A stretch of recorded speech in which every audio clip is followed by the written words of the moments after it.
What is up, guys? Welcome to pretty much your tier list for the top legendaries. I'm just gonna break these down in a segment because epics outweigh some of these legendaries. We all know that, and we all know Guile does always is gonna be at the top of that list most of all. But we're gonna go by a legendary standpoint, tell you the top 10 best legendaries to play in Legacy Wars, and pretty much go from there. So I hope you guys are ready because we're gonna dive right on in. All right, we're gonna be putting Blake on this list at number 10. Doesn't matter the order, just know it's a good character nonetheless. He's just lower on my to-do list just because Blake is Blake, but he has breaker things that do kind of kill the momentum of this character, and it's kind of weird for me because you gotta really depend on Pincer, and Pincer actually feels blockable as hell, but it's still a great attack. Triple Tempest is a great psych out move. I like it a lot, but again, I keep going back to his breakers thing, and I think of Lone Warrior, and sometimes he can hold his own. Sometimes. He just has his little ups and downs with it. Number 9, Bison. Bison's another character. He's definitely good. He's very strong. He's got some good strike damage, but my problem is it's too much striking. Not enough breaker, not breaker that he has. He only gets the breaker during EX, which isn't that good in my opinion. It is, I mean, it's good to a degree once you use the psych out method, but again, Bison kind of goes through this thing where like a lot of his strikes are blockable as hell to a degree. It depends on when you use it and what you're going to bait with it. Either way, Bison is a good character. He gets a free 10,000 hit on his EX attack. That's pretty strong for a character, and I did put him on this list for just that one reason. Dino Black is making the cut. I'm putting him at number 8. He is pretty still good. Why isn't he in like the top 5? I don't know, but it's just Dino Black, and I'm putting him at a Lone Warrior perspective. He's probably better as a Lone Warrior now, but like I said, this is a top 10. This is a top 10 of the best legendaries. So don't worry about like number rank and where they're at. Just know they're that good of characters to play. The only problem with Dino Black I have is Direct Strike can almost be an insta block, but it depends how fast the move kick is, or how fast your opponent hits you with a strike. Dino Black is good. Super Dino Mode is now longer, so it gives this character some good momentum. And if you play this guy, you will crit out the ass, which is awesome, because that's what you really want for a character. And Dino Thunder Tommy really brings the heat. You get what I'm saying? Alrighty. Number 7, I'm going to have to give this Psycho Red. Psycho Red definitely improved regardless of the situation here. He got the best update. He's a really strong character now. He was my first ever legendary I ever got in this game, I guess, when the game finally released, and I had to unlock him. So he was like really cool, really fun to play. He kicks ass. His Psycho Storm now combos. His Mad Dash combos into it. Every one of his moves now combo into each other, making this character a flawless character now. He's very strong, very good.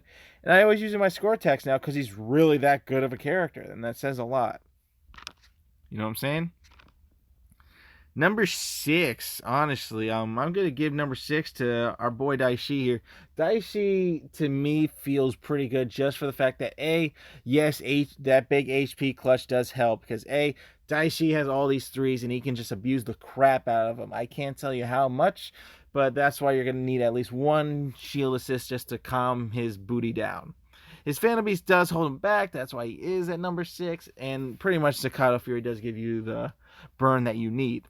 Black Lion Rush doing the most damage now. Once you do Lion Roar, you go into that breaker. Your goal now is to go for that breaker, and it still hasn't changed Daishi being a great character nonetheless. Daishi's still good. Definitely deserved to be in the top 10 for that. Number 5. I'm going to put freaking RJ on the number 5 hit list here. RJ's pretty freaking good.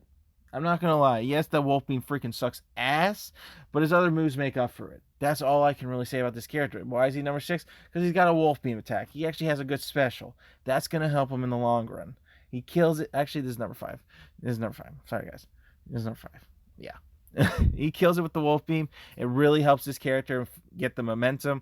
I guess all the Wolf Beam damage went into Wolf Beam Blast, which would make sense why that attack does nothing. And while the Wolf Beam Blast does all the extra damage for free. Yeah.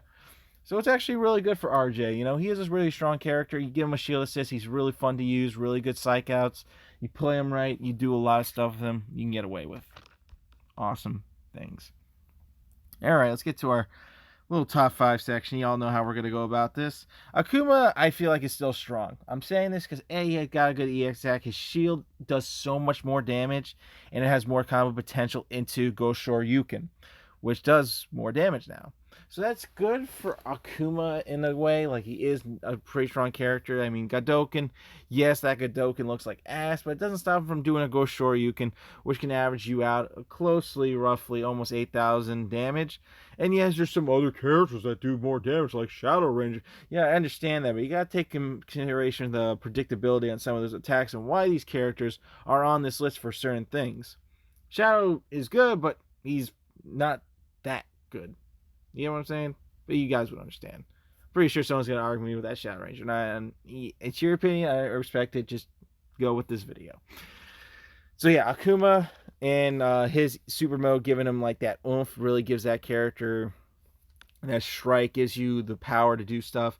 It really is a good character nonetheless, and that's why he's on number 4. Top 3, and believe it or not, it's actually tough for top 3 because honestly, like number 3 coming Lord Draken. Furious Blade combo's good, but Thunder Slash legit sold the character right there, being as fast as possible. Good combo ender, can do everything now. Lord Draken's actually a really good character because of this. So Lord Draken kind of rose even more on a list of tiers than everyone makes him out to be. He actually is pretty damn good. He's awesome. His breaker damage is good. Pretty flawless character now. Now that his Tutorial Blade actually is fast as hell, giving you more psych outs than most. That's what I'm saying. Pretty much, I gotta be honest with you, 1 and 2 was really tied up, and it really does say much now I try to put this together. I mean, I would tie them up, but right now I'm going to put Rearranger at number 2. I like Rearranger. There is a lot to him. He has a Tatsumaki. He gets the damage. He does have a lot of things. The only problem with him is he can get blocked, and the other guy who's number 1 can get blocked as well in his specials, being his only special slot, so that kind of ruins him. But at least Rearranger does have an insta-block if he needs it. He's good in doses. You give him a shield, it's good. You got to keep your primaries. You want to make sure you keep the momentum on that. Rearranger's number 2 because his damage output is freaking high. His freaking EX super mode, Tatsumaki, does a lot more damage than what Bison does. It's a little bit trickier to pull off, but not that tricky if you play him right, and you can get a lot more damage with this character. Which leads me to my last character and number 1, freaking Jason with the Dragon Shield. He's actually really freaking good. He legit goes toe-to-toe with a lot of the meta you see today now. This is a very well-made legendary. And we haven't gotten a well-made legendary in a long freaking time. So the fact that we got this is freaking good. And the fact that he came with a super mode, aka Dragon Zord power, that's even better.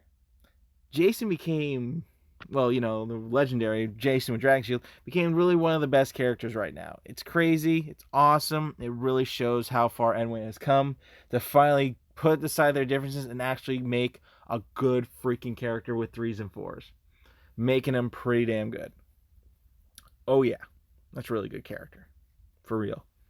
So we're going to conclude here with our tier list for legendary. So I hope you guys do find it useful if you have some of these characters that great.